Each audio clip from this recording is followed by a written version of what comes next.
Does it ever seem like there's more bad news than good in the world? Like everything is a dumpster fire, making it tough to focus on the positives in life. It's not just you. That's something called the negativity bias, and it affects most, if not all of us. But today, I'm going to show you how to outsmart this bias, so you can start focusing on the positives more, because that's the key to enjoying life. So, let's talk about the negativity bias. Hi, I'm Jeremy Godwin, and I teach you how to improve your mental health with weekly videos and my podcast, Let's Talk About Mental Health. Have you ever noticed just how much bad news tends to stick out in your mind more than good news? How it can quickly feel like the world is a hot mess after an hour or two of doom scrolling. Things are rarely as bad as they seem, and it's important to understand that our perspective is skewed by the negativity bias. So, what does negativity bias mean?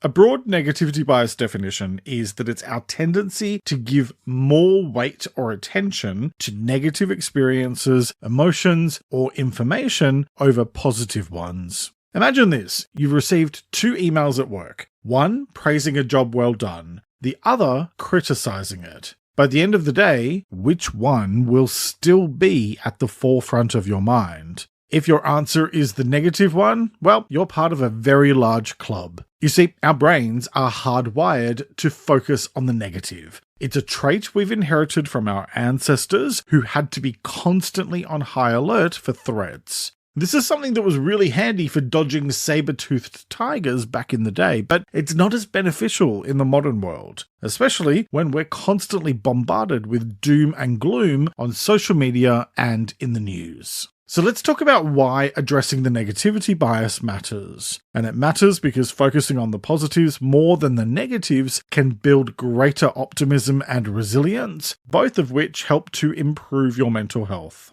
The power of optimism is that it helps you to find hope, whereas focusing purely on the negatives can lead to fear, stress, anxiety, and hopelessness. The key to enjoying life is accepting that, yes, bad things happen, but things tend to turn out for the best in the end. So how do you do that? Well, here are 5 tips for overcoming the negativity bias, starting with tip 1, reframe negative thoughts, which means to change your perspective on negative situations. Instead of focusing just on the negative, actively look for any potential positives that may come from it. For example, missing out on a job you want can often lead you to find something even better. By turning a negative into a positive, or at least a less negative, you can start to overcome the negativity bias.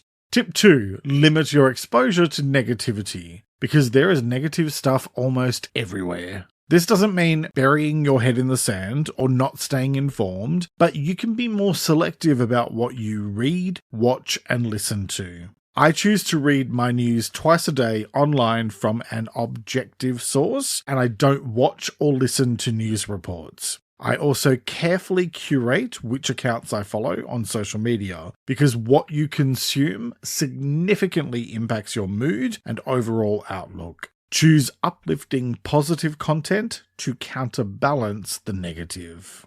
Tip 3, surround yourself with positivity. The people around you shape your perspective of the world, so if you're spending lots of time with negative people, then it's going to be tough to feel positive. Choose to spend your time with positive, supportive people and create an environment for yourself that fosters positivity. Every bit of positivity can help to shift your focus from the negative.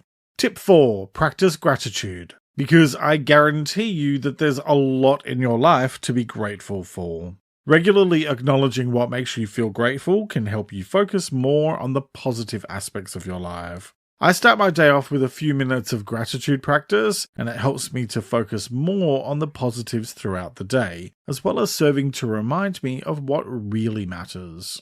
In fact, I have a simple digital tool available that will help you feel more positive and improve your mental health in just 10 to 15 minutes a day. It's linked in the episode description, or head to ltamh.com. Tip 5, choose to practice kindness, because performing acts of kindness, both towards others and yourself, can boost your mood and encourage a much more positive outlook on life. Let's be honest, you can either choose to be kind or you can choose to be cruel. Whichever choice you make determines what happens next. When you show other people kindness and compassion, and when you treat yourself in a kind and thoughtful way, it makes it much easier to see all of the positives in life, and to let go of the negative stuff so it has less power over us.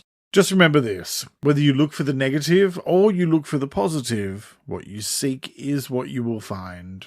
Now it's over to you. Let me know in the comments which tips you're going to apply, and find out more about the relationship between the negativity bias and your mental health in the latest episode of the Let's Talk About Mental Health podcast. It's linked in the episode description. Thanks so much for joining me today. Take care and talk to you next time.